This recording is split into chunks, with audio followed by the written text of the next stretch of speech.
een ongelooflijke aanslag op de natuur, op de dieren en op de mensen.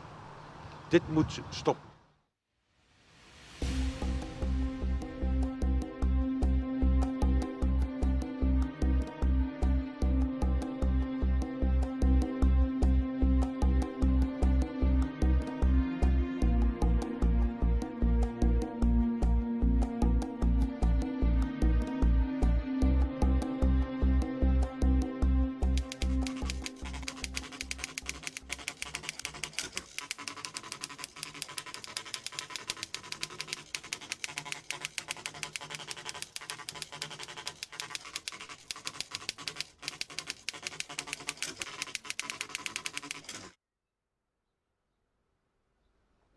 Well, I was surprised one day to look up and see these, what I thought were contrails from jet planes. We do know that they do have an exhaust, and you can see the exhaust. It might last about 15 or 18 seconds. But this was something new. First of all, it lasted for an hour or more. And then it also was quite broad.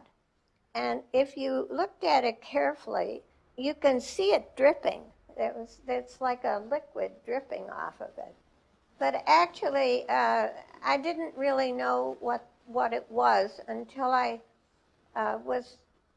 someone mentioned to me that these were not contrails, they were chemtrails. Chemtrail was a name given to them because they thought it had chemicals in it.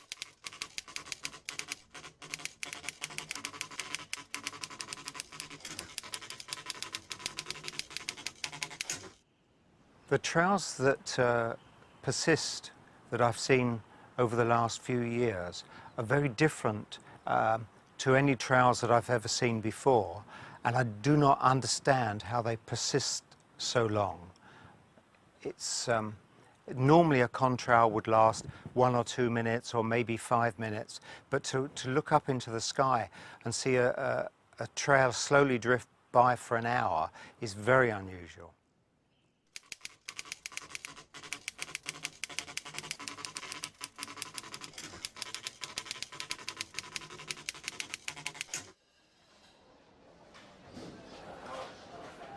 The thing which really aroused my suspicion most was when I was sat working at my computer quite late in the evening, as I often do.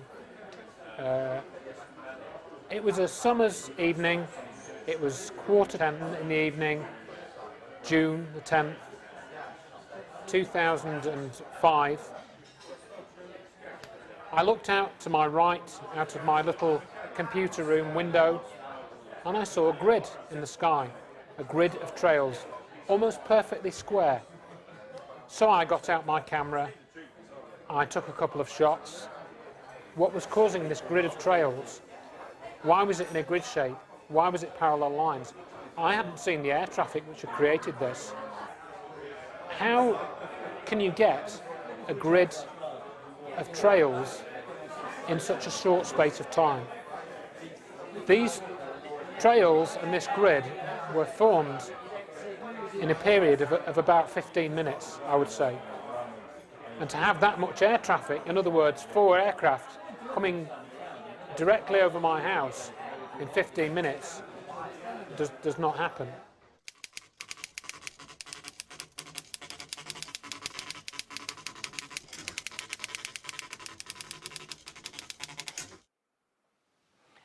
La première fois que j'ai vu des chemtrails, donc en France, c'était ici, dans l'Aveyron, au-dessus de la vallée du Lot, le 16 mai 2002. J'ai noté la date parce que vraiment, ça m'a paru très important, en fait. Ce que j'ai senti, c'était une augmentation immédiate de la température, en tout cas de l'effet de lourdeur.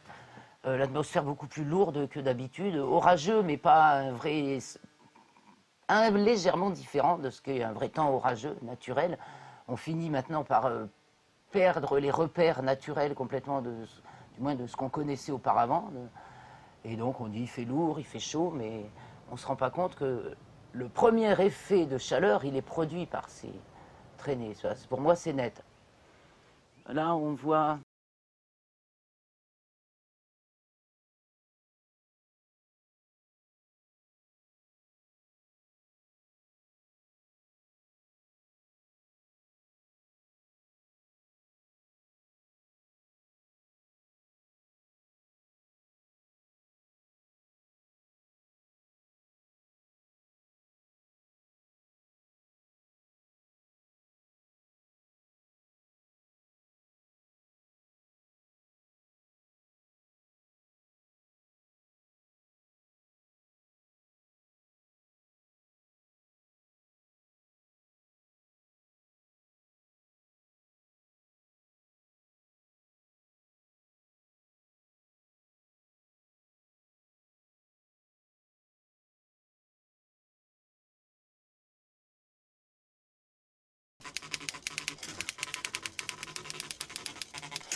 What I've noticed in the last 10 years is that something has changed up there, and the sunbathing opportunities, such as they are, have been reduced because we have this nuisance occurring quite often now of quite strange, obviously parallel to the aircraft condensation trails, but quite strange looking condensation trails which seem to spread out and become quite pervasive, so they cover a large area of sky, and if there are several of them at once, after a while they blot out the sun.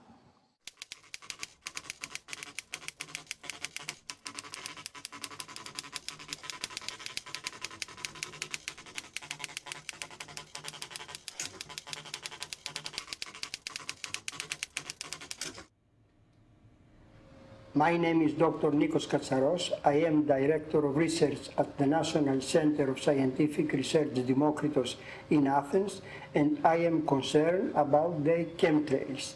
We have a large number of people that they have either taken photographs or taken videos, or they have witnessed that in the areas over the island of Aegina, over the city of Salonika, the city of Athens, Chania, Kalamata, Volos, and other places in Greece, many people, they have observed trails from airplanes that they stay on the sky for a long period of time, and by no means they are being the same as the ones that they call contrails. The main difference is that these kind of trails, they remain in the sky for a very long period of time, hours, or in some cases even for a whole day.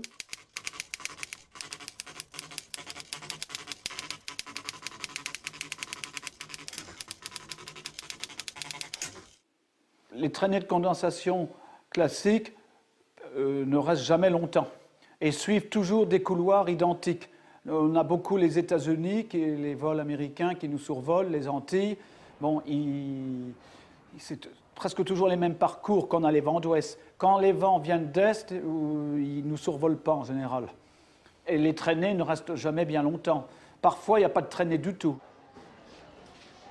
The other differences which I can also mention between contrails and chemtrails is that the chemtrails show a much greater variation in their look and the way that they behave than contrails.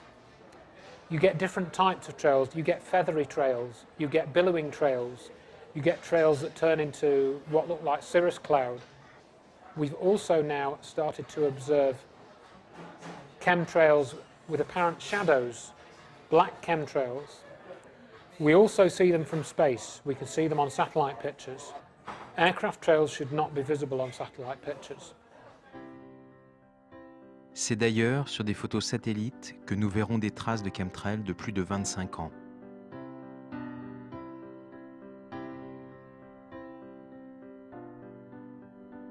Where they start more or less the same. Sometimes the airplane seems to shoot out 4 of them at once, so that they're quite thick. So it's a sort of band of 4 trails at once. And then they seem to get thicker, and then they seem to start to break out and become much more wide, fluffy, like sort of marshmallow or cotton wool. And then they hang around, and this is the point. They hang around then in that state without changing at all, almost, for anything up to an hour. Et quand l'épandage est massif, les halos solaires sont très très très puissants. Et quand il n'y a pas de traînée ou simplement des cirrus, les halos sont beaucoup plus faibles. Et parfois, il n'y en a pas. Les halos solaires peuvent s'expliquer par le phénomène d'irisation. Le prisme, comme on apprend en chimie, c'est des très fines gouttelettes de glace et tout. Quand c'est des cirrus tout court. Alors, quand il y a des produits d'épandage, on peut penser qu'il y a d'autres particules qui se mêlent aux cirrus, d'où cela favorise les halos.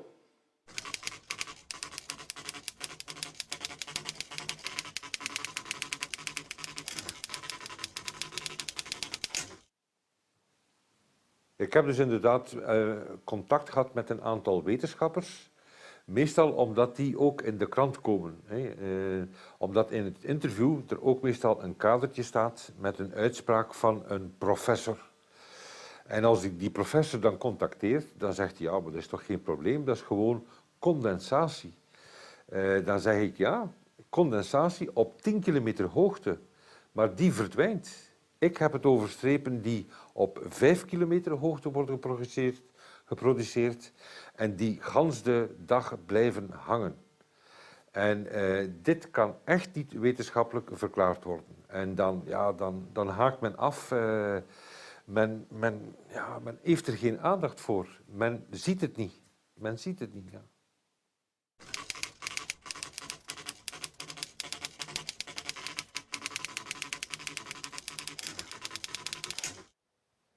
If you look at the phenomenon in general, you cannot explain it by just burning fuels by aircraft and temperature and humidity of the air.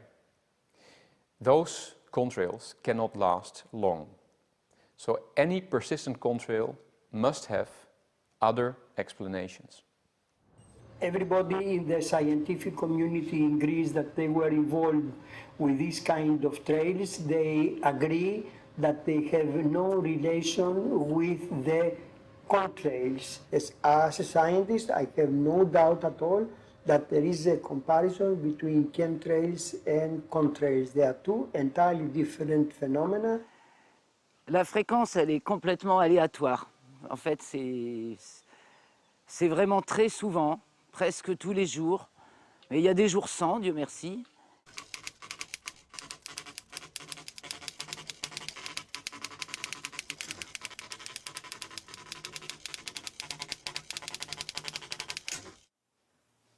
Almeno per quanto riguarda l'ultimo anno, le operazioni di aerosol sono diventate una costante. Se fino a qualche anno fa era un'eccezione una giornata con le cosiddette scie chimiche, adesso è il contrario.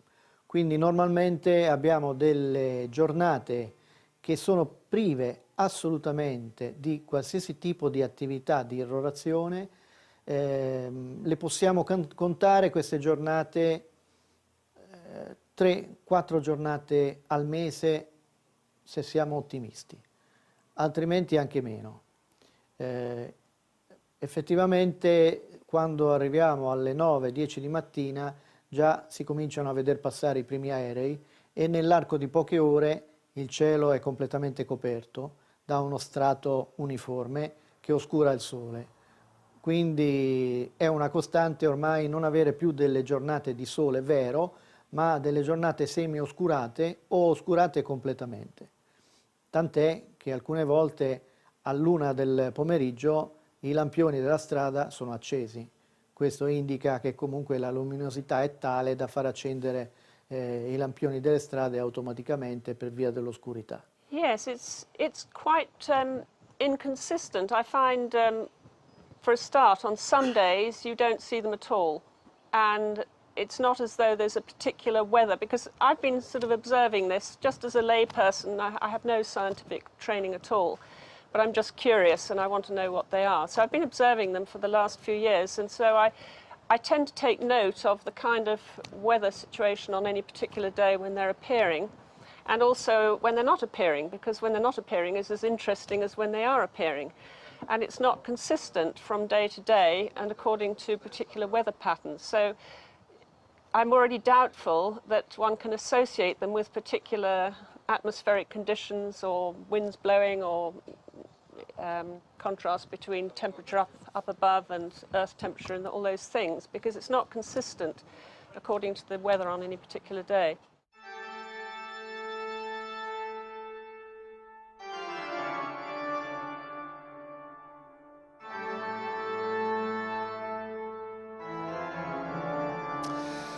Dus over de frequentie van die chemtrails, ik ben dat, laten we zeggen, bewust beginnen registreren sinds ongeveer 2 jaar. En dus er zijn van die sproeidagen. Dus als het een open weer is, dan begint men te sproeien, vooral 's morgens vroeg. Soms nu ook 's nachts, maar vooral 's morgens vroeg. En ongeveer, ik denk dat er een kleine 100 dagen op de 365 gesproeid wordt.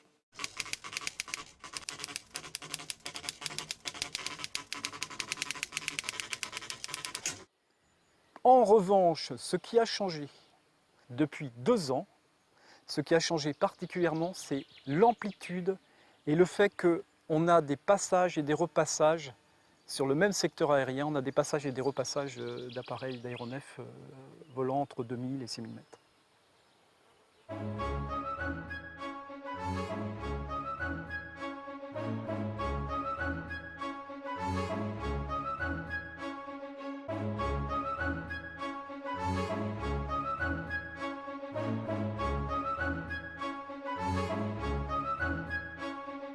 And then I thought, well, if they're coming out of the exhaust of an aeroplane, there must be something different in the fuel to explain, this new phenomenon.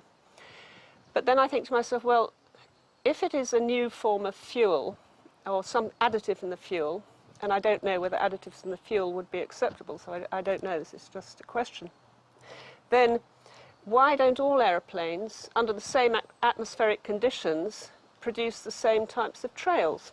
If you ask me about the metallic particles, how can they be added to the contrail, there are, I think, a few possibilities. Of course, the most easy one could be to just exhaust them in the exhaust fumes. That is one possibility. You could also put them in the fuel. I think if there is just a very small atom or a small molecule involved, then it is basically not a problem to add it to the fuel and just to burn it together with the carbon fuels, and then they immediately come into the exit fumes. I think this is possible. As a pilot, you don't have any control over what actually goes in your tank. Someone drives up with a fuel bowser and you take so many hundreds of tons or tens of tons and you get a chit and that's the end of it. Alors, de ces produits. Alors, qu'est-ce qu'il y a dans ces produits?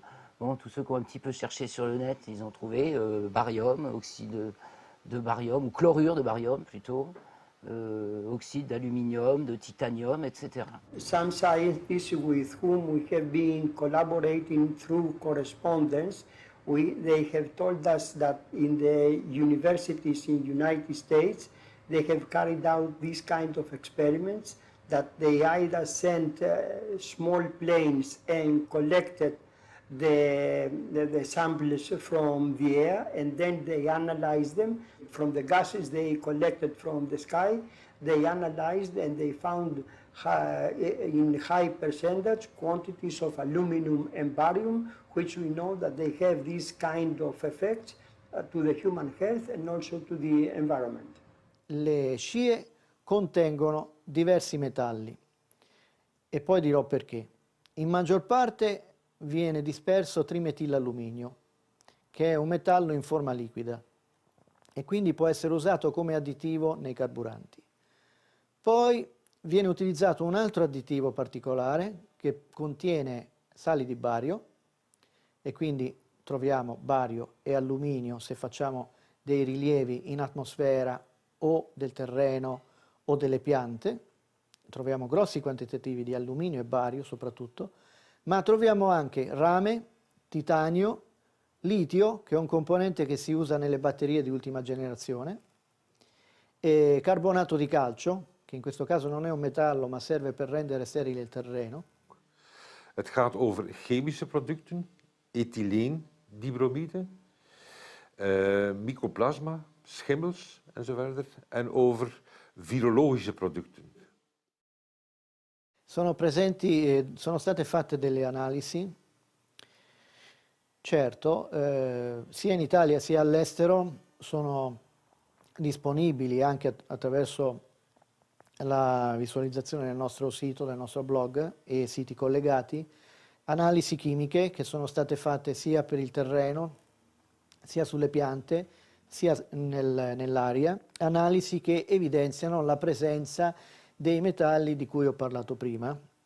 C'è per esempio anche un'analisi importante, uno studio importante che è stato eseguito nel 2003 per conto di privati e a spese di privati, ed è stato eseguito dal CNR, Centro Nazionale per le Ricerche Italiano, e questo studio evidenzia la presenza di titanato di bario, di alluminio, di rame e di ossido di titanio, oltre che carbonato di calcio. E in genere tutte queste analisi, che sono state fatte da privati e non da enti statali o comunque istituzioni preposte alla tutela dell'ambiente, questi studi concordano e evidenziano tutti la presenza dei classici metalli che vengono spesso definiti come quelli dispersi con le irrorazioni clandestine. Ici en France, les autorités, disons, on ne peut pas avoir encore d'analyse officielle,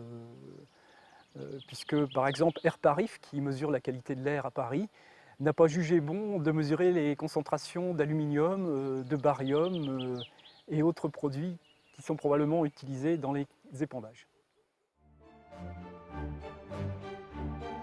Pour en avoir le cœur net, nous prélevons des échantillons de sol dans 3 parcs et jardins parisiens pour les faire analyser par un laboratoire spécialisé. Les résultats arrivent quelques jours plus tard.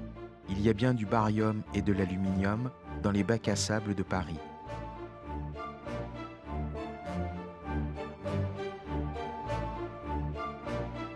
Dus dit alles komt in de atmosfeer, daalt neer op de aarde en beïnvloedt ons allemaal. Je ziet overal de ziektes toenemen. We zijn nog nooit zo ongezond geweest als nu. Doodziek zijn we.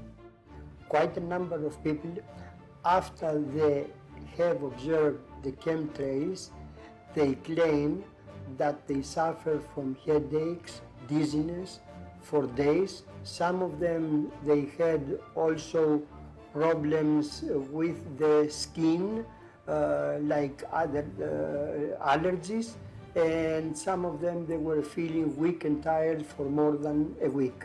Suite au premier épandage que j'ai constaté, donc le 16 mai 2002, la semaine d'après, dans les jours qu'on suivit, pratiquement tous les enfants des écoles du coin étaient malades. Donc des gastro et des problèmes pulmonaires au mois de juin, fin mai, début juin. Tout d'un coup, tous les enfants malades. Bon, il faut croire qu'on s'acclimate un petit peu. C'est vrai qu'il y a énormément de gastro, beaucoup plus qu'avant. On ne peut pas savoir si évidemment, c'est sans doute pas le seul facteur, hein, mais ça doit accentuer les terrains fragiles ou fragilisés par d'autres raisons, sur lesquelles je ne m'étendrai pas ici.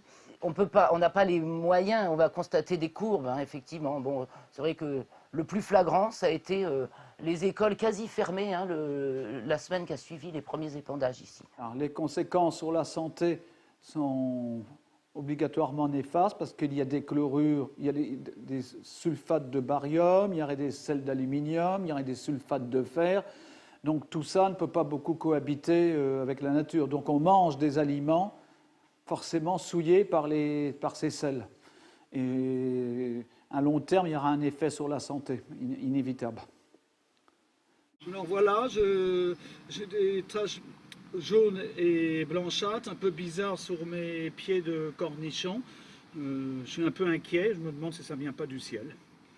Avec des histoires de sel de barium ou... Et ça peut pas être des maladies Ah non, parce que ça marche, ça va toujours bien. Je pense pas que ce soit des maladies.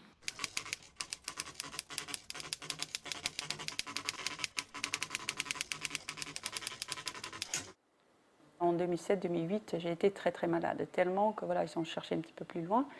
Et très vite, j'ai été diagnostiquée spondylarthrite ankylosante, donc à l'âge de 41 ans. Et le médecin que j'ai vu, il m'a dit c'est incurable.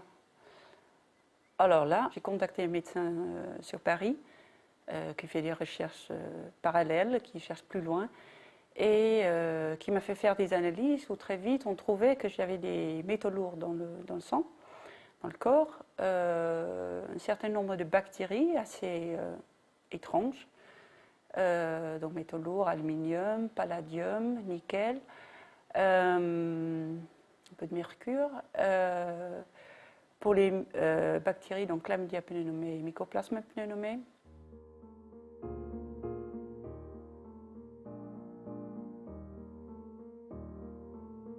Un soir, je suis derrière l'ordinateur et j'aligne les trois mots métaux lourds, dioxyde de soufre et Chlamydia pneumoniae. Et donc, comme d'habitude, sur Google, il y a toute une liste de possibles recherches et je clique sur le premier, peut-être le deuxième, j'en sais plus. Et c'est du... là, je commence à lire l'article et... Alors là, je tombais de nu, il me parle que ces substances-là tombent du ciel. Et il parle des chemtrails. Alors là, je n'avais jamais entendu parler de ce phénomène. Du coup, j'ai lu la description. Après, j'ai tapé donc, sur le mot chemtrail sur Google et je suis tombée sur plein de vidéos, photos qui montraient des tracés d'avions dans le ciel qui restent et qui persistent et qui seront chargés des substances comme le Chlamydia pneumoniae, comme le Mycoplasma pneumoniae, comme l'hydroxyde d'aluminium. Et alors là, à partir du 1er septembre, pendant 3 semaines, je n'ai pas dormi. C'était dans la possibilité que ce soit vrai, en fait, toutes mes références de vie, tous les décors de la vie tombaient.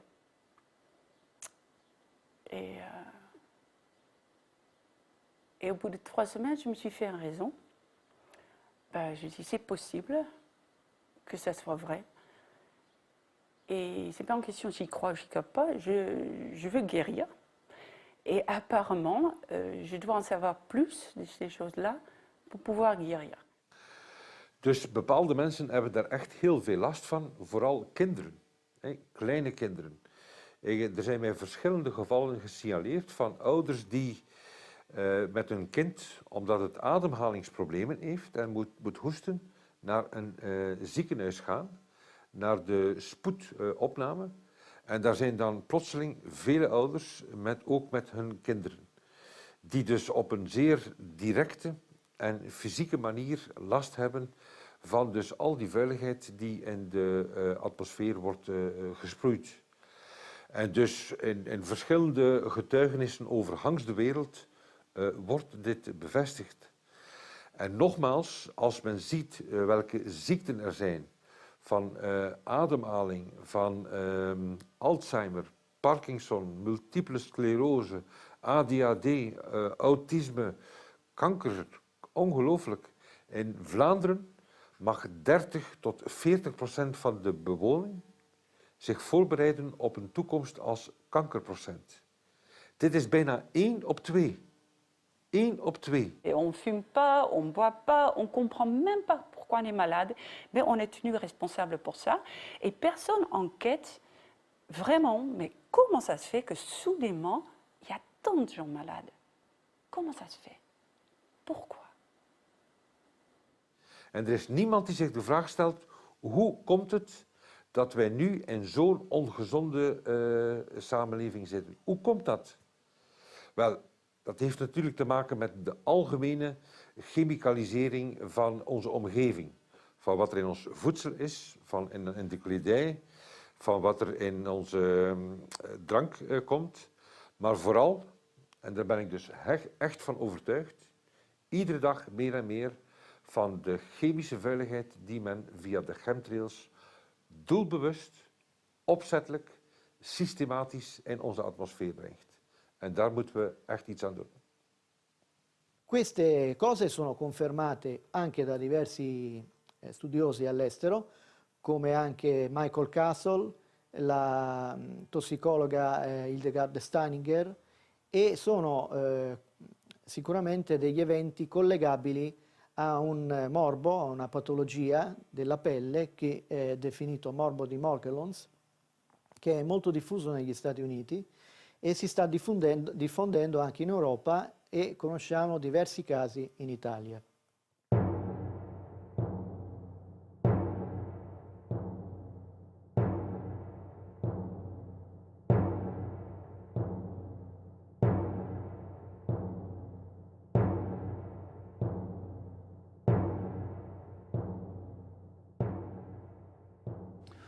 Il y a des très grandes chances que cela vienne d'abord du Pentagone et ensuite par les pays satellites qui gravitent autour du Pentagone, les militaires essentiellement pour moi, pas les civils. Alors par contre, il peut peut-être avoir certains avions civils affrétés par l'armée ou qui ont un arrangement avec l'armée qui pourraient emporter des composants chimiques dans le carburant, parce que ça ne nuit pas à la marche de l'avion, hein, c'est qu'un additif.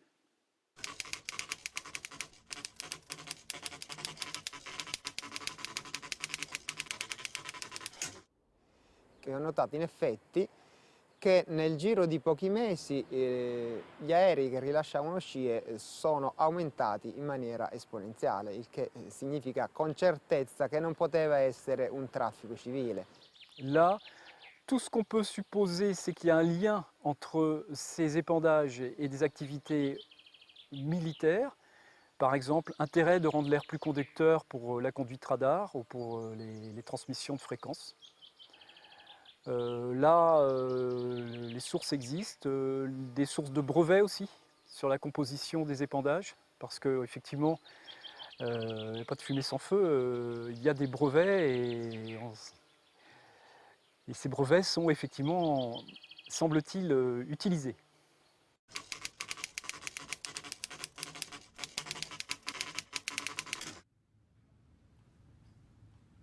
Voici quelque chose d'un grand intérêt. Un brevet déposé par, je vérifie le nom, par Hughes Aircraft en 1991, qui indique clairement, je lis le texte original, une solution au problème du réchauffement climatique consiste à répandre des particules métalliques dans l'atmosphère. Ce qui suit est aussi très important. Une technique pour répandre ces particules métalliques serait d'ajouter de minuscules particules dans le kérosène des avions de ligne. Donc ça concerne aussi les avions commerciaux, pas seulement les avions militaires. Je continue. De sorte que les particules soient émises par les moteurs de l'avion lorsqu'il vole à son altitude de croisière. Ce brevet est très important. Il est détenu par une société privée travaillant pour les militaires. C'est même l'un des principaux fournisseurs du Pentagone et de l'OTAN, mais aussi de la NASA. Et nous pouvons nous poser la question, pourquoi font-ils ça? Il y a une fois un jeune militaire qui venait de faire son engagement dans l'armée. On parlait de ça, comme ça. Et il me dit, mais ah oui, on appelle ça la guerre non conventionnelle. D'un ton tout naturel à l'armée, c'est normal, ça s'appelle la guerre non conventionnelle. Les pilotes de ligne, eux, m'ont tous affirmé, tous ceux que j'ai pu interroger, que depuis l'an 2000, ils sont obligés de voler au-dessus de 8000 mètres d'altitude pour tous les vols, même les petits vols. Les cours Rodez-Paris, hop, il faut décoller, grimper à 8000, y rester 10 minutes et redescendre. Donc, les traînées et convois qui sont émises par des avions qui naviguent nettement en dessous de 8000 mètres ne peuvent pas être des traînées produites par des avions de ligne, ceux qu'on peut répertorier si on va chercher dans les registres des aéroports. Non sono aerei di linea, sono in gran parte aerei militari.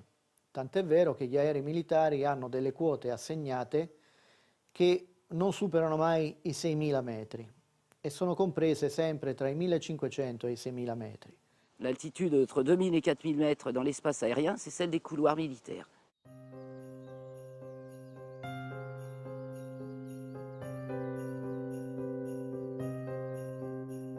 Nous avons filmé ces chemtrails en Provence. Difficile de croire qu'à cet endroit et à cette altitude, ce sont des avions de ligne qui sont responsables de ces traces rapprochées perdurant des heures. Et elles apparaissent de façon irrégulière dans le temps. Difficile de croire qu'à cet endroit et à cette altitude, ce sont des avions de ligne qui sont responsables de ces traces rapprochées perdurant des heures. Et elles apparaissent de façon irrégulière dans le temps.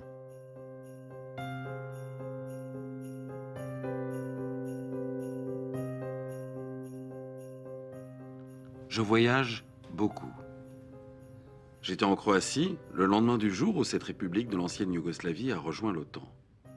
Je me souviens que mon partenaire commercial pointa à un moment son doigt vers le ciel et s'étonna. Qu'est-ce que c'est que ces traces? Et je me dis en moi-même, ça y est, ils ont commencé là aussi. Soyons réalistes, aucun pays individuellement ne peut organiser un tel système sans qu'il y ait des fuites. C'est donc forcément une organisation supranationale. C'est la seule possibilité. Op basis van het feitenmateriaal wordt het met de dag duidelijker dat het militaire establishment de werkelijke verantwoordelijke zijn voor deze chemtrails. Zij hebben de vliegtuigen, zij hebben de middelen, zij hebben de organisatie en zij hebben ook de plannen daartoe. Dus dit is heel duidelijk aan het worden. So we tried to get information from the military, and they just denied it. They said there was no such thing, it was our imagination. Si les militaires répandent, entre autres, du barium, ils doivent forcément l'acheter quelque part. Nous avons l'idée de visiter le site internet des marchés publics de la Défense nationale en France. Après quelques recherches, la chance nous sourit. Nous trouvons un appel d'offres de la Direction générale de l'armement pour 10 tonnes de sulfate de barium. À quoi peut bien leur servir une telle quantité? À la déverser dans l'atmosphère? Nous retournerons sur le site quelques semaines plus tard.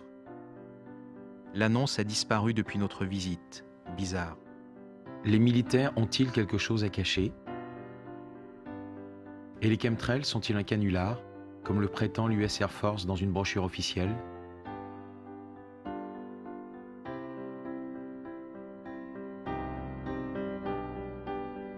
If military say that this is a hoax, they could be right.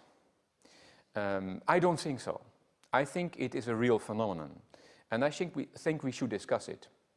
Of course, if I were involved in this experiment and I had the intention of not letting everybody in on the experiments, I would also say that this was a hoax. But I'm not convinced. Ik heb een vriend die gedurende jaren met F-16 gevlogen heeft, dus een militair toestel, die nu in de burgerluchtvaart zit, die dus duizenden uren in de lucht gevlogen heeft. En die zegt, ni vu, ni connu, ik weet niet waarover u het hebt.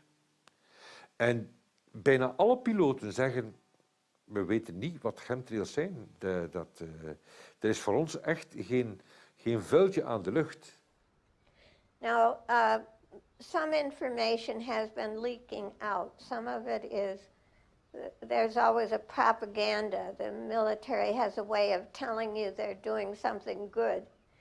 And so one of the explanations for this is that it's a counter to global warming, and that by putting metals into the air, they can reflect the sun's rays upwards and away from the earth. And so this is an effort to cool the earth. It doesn't make much sense mathematically if you look at the surface of the air over a city, and you know these little lines are not going to reflect very much sun back. So I really don't buy that.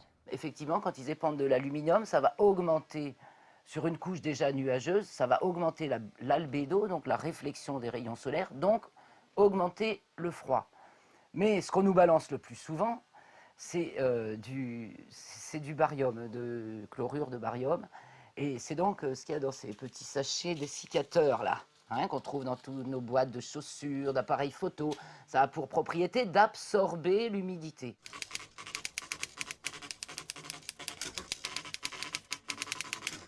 Toen ik al abnormaal veel beweging zag in die zin in de lucht boven de plaats waar ik woonde. Het heeft dan nog een paar jaar geduurd tegen dat ik daarop werd gewezen. En het heeft dan nog een tijdje geduurd tegen dat ik het werkelijk wilde geloven. Dat die zaken bestaan en dat die zaken inderdaad dus wel degelijk schadelijk zijn. Want in zaken plantvitaliteit en boomvitaliteit krijgen we een eigenaardig fenomeen. In die zin dat bomen in het voorjaar zeer moeilijk op gang raken. En in het najaar, of liever in de zomer, reeds zeer vroeg hun blaren beginnen te verliezen. Wat wijst op een tekortkoming in zaken humiditeit. En we zien ook een continue uitbreiding van ziekten en plagen, wat op zeer eigenaardige redenen wijst. Tous ceux qui cultivent la terre, jardiniers, agriculteurs, constatent, sans forcément faire le lien, que la terre se dessèche terriblement vite. Beaucoup plus vite qu'auparavant, dans les mêmes conditions de pluie, etc. Et c'est simplement qu'il y a ce chlorure de barium qui absorbe l'humidité, qui la tient en rétention dans l'atmosphère. Et il faut savoir une chose qu'on oublie trop souvent de nous dire, que le facteur numéro 1 de l'effet de serre, et de loin, c'est la vapeur d'eau. Donc, tenez des particules d'eau en suspension dans l'atmosphère, et qu'est-ce que vous allez faire localement? Vous allez augmenter l'effet de serre. Donc la chaleur, l'augmentation de température localement, elle est produite par les chemtrails. Sur l'effet des chemtrails sur les plantes, enfin en faisant la relation directe, ce que j'ai pu observer, c'est des formes de dessèchement des feuilles. Par ailleurs, il est clair que par temps d'épandage répété, on a un phénomène de croûtage de la terre. Je ziet het ook in de natuur. Bomen, sterke bomen, die beginnen te sterven. En men legt dat uit waarom. Rond een boom is ook een elektromagnetisch veld, die normaal gezien moet draaien met de zon mee.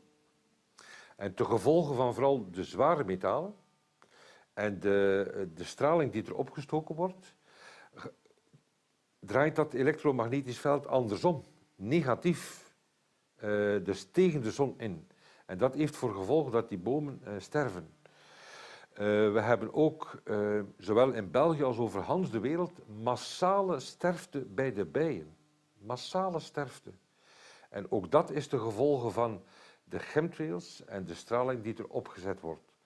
Want die bijen die vliegen op het elektromagnetisme en doorheen heel die actie wordt dat verstoord. Dus die raken verdwaald en die sterven. Donc toute la chaîne de vie sur Terre, les animaux, les humains, les plantes, les arbres, les insectes, tout le monde est touché, et sans distinction.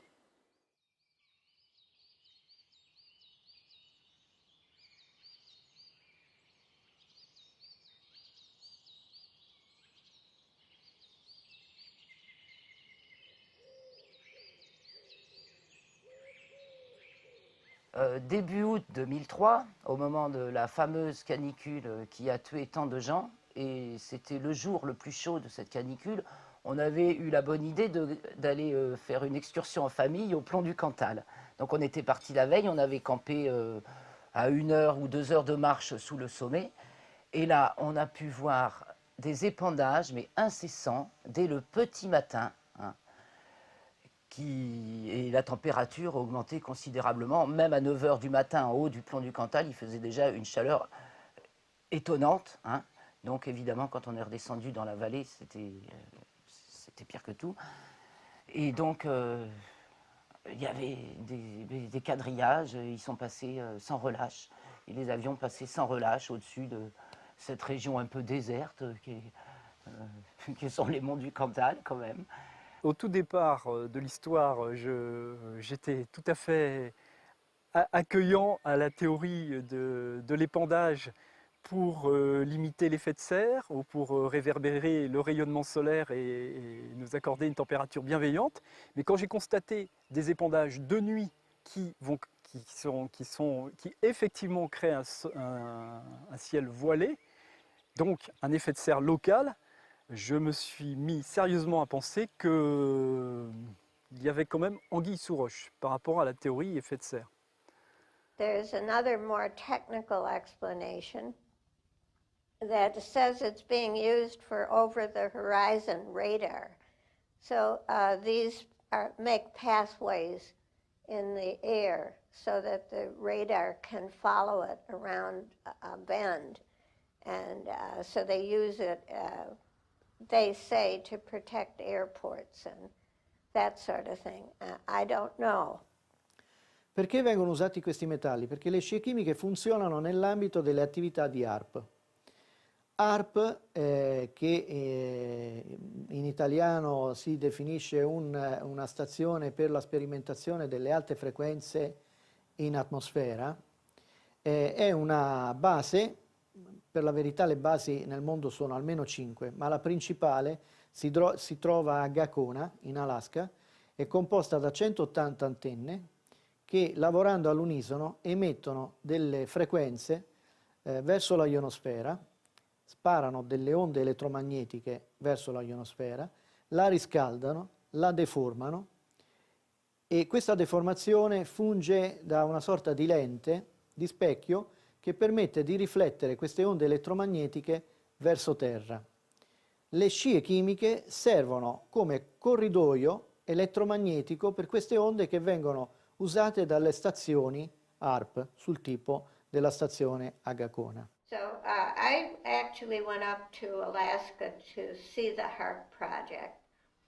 It's an array of transmission towers. They're about 80 feet tall and they're spaced in a rectangle like a grid. It's a huge array of monstrous towers, projection towers. They are synchronized so that they can concentrate a beam of radio frequency to the ionosphere, and what comes back is ultra low frequency, which they're using to do deep earth tomography. So they're studying the interior of the whole planet. Much of their money goes to that. They can find all kinds of underground facilities, and they are mapping the inside of the earth. They also pass these rays right through people. It's a low frequency range, which very often in the range of the human nervous system, which is very worrying. Infatti si è recentemente verificato che le frequenze che passano dai 3 ai 12 Hz possono influire sullo stato d'umore. Intanto possono interferire sulla fase REM, quindi sul sonno e sul sogno. Possono inibire il sogno o far sì che il sogno sia differente. Possono far sì che una persona possa diventare depressa, apatica, allegra, violenta. Dipende dalla frequenza che viene sparata e riflessa con le scie chimiche verso il terreno e quindi verso i cittadini. Cosa fondamentale che avranno notato in molti è che le irrorazioni si fanno molto pesanti, vengono attivate proprio sopra i centri abitati. Quindi io penso che l'obiettivo principale non sia tanto la modificazione climatica, che è una conseguenza delle attività di irrorazione, ma il controllo della popolazione attraverso sistemi diversi. C'est ce que nous confirme un militaire hors caméra. Tandis que nous filmons ces images à Paris, nous constatons qu'un avion vient juste de passer au-dessus de nous. La trace s'élargit déjà, mais elle ne commence nettement qu'au-dessus de la ville. Comment est-ce possible? Comment l'expliquer autrement que par une intention volontaire? Surtout que le lendemain, à Lyon, c'est pareil. La traînée ne flotte qu'au-dessus de la cité.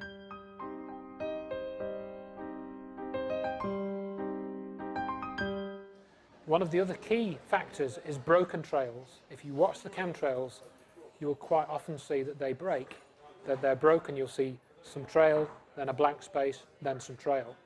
Now, there are only two possible reasons for a broken trail. One is that the aircraft turns its engine off temporarily. The other is that the air temperature and the air humidity varies over a small period of, over a small space, which doesn't happen because the wind currents would mix the air to be a uniform humidity and temperature over a small region. You wouldn't get small-scale variations, but you do see this with breaks in the trails. Nous reverrons ce type de chemtrail dans d'autres pays, comme ici à Gand, en Belgique. D'après notre militaire anonyme, c'est normal. Il y aurait près de 400 programmes de chemtrail dans le monde.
I'm not sure how widely dispersed in the globe are these chemtrails. I can say where I've seen them, and I've seen them over England.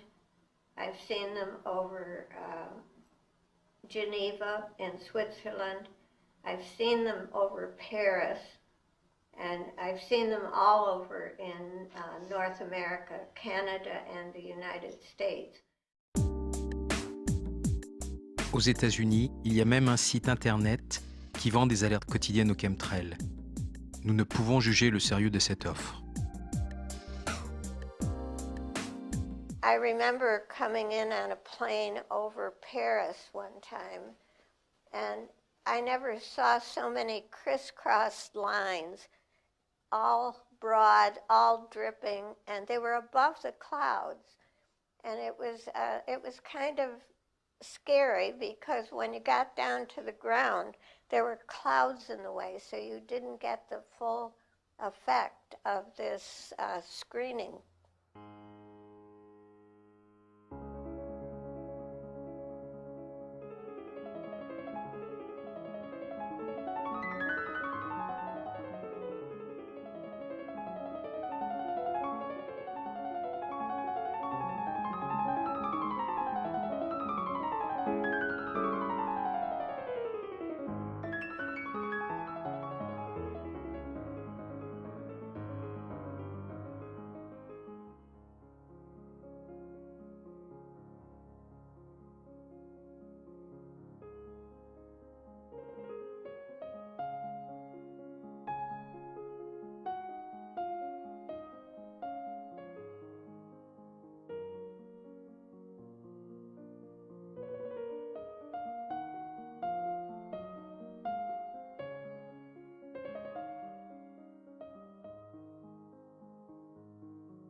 Qual è la situazione in Italia? Attualmente in Italia le attività di aerosol si sono intensificate in maniera notevole, specialmente nell'ultimo anno. Quindi attualmente direi che a livello del territorio italiano siamo ad una copertura totale. Or, en fait, on s'aperçoit que c'est pas local, c'est partout. Quand on prend sa voiture et qu'on traverse la France, si c'est un jour d'épandage, il y en a partout. On peut les suivre, ils sillonnent le ciel de France et de partout où qu'on soit, on les voit. Le vent se chargeant aussi de faire dériver les traînées, mais on en voit, c'est hallucinant, on en voit partout, de ces avions qui épandent en même temps.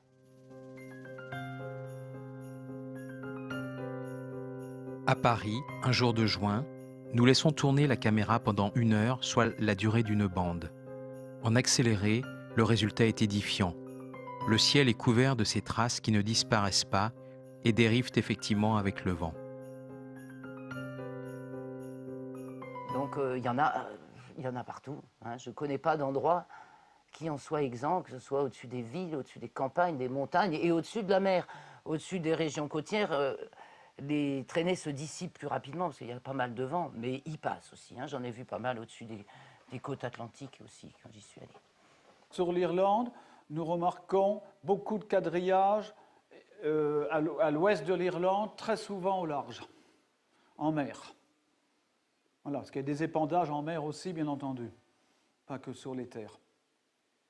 Alors, par un satellite météo sur Internet, nous avons pu aussi mettre en évidence des épandages synchrones entre la France et l'Espagne. Donc il y aurait un degré de coordination important dans ces opérations.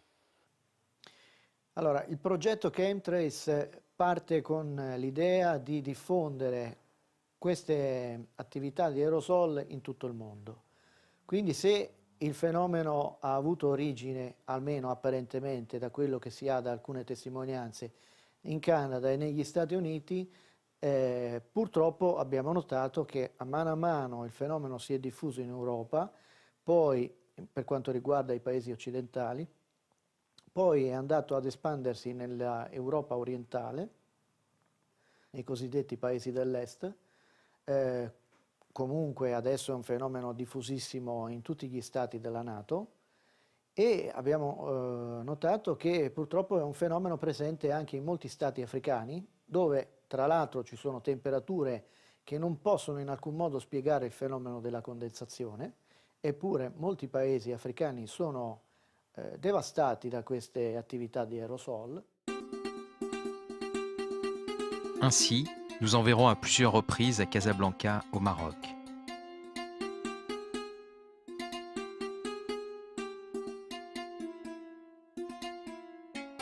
Cette fois, c'est au Moyen-Orient que s'étendent ces chemtrails, sur des dizaines, voire des centaines de kilomètres, bien au-dessus des nuages.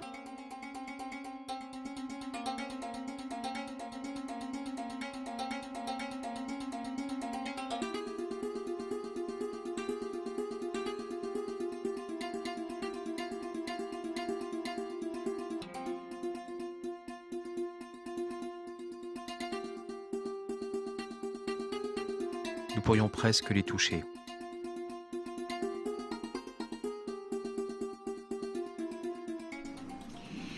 Ik heb ondertussen geleerd dat er 2 soorten chemtrails zijn. Enerzijds de chemtrails die door militaire tankervliegtuigen worden gesproeid op een hoogte van ongeveer 5 kilometer. En die stoffen komen relatief vlug naar beneden. Anderzijds heb je de chemtrails die geproduceerd worden door burgerluchtvliegtuigen, waar dus die stoffen in de brandstof zitten. En die stoffen blijven op de hoogte van ongeveer 10 kilometer gedurende 1 à 4 jaar hangen.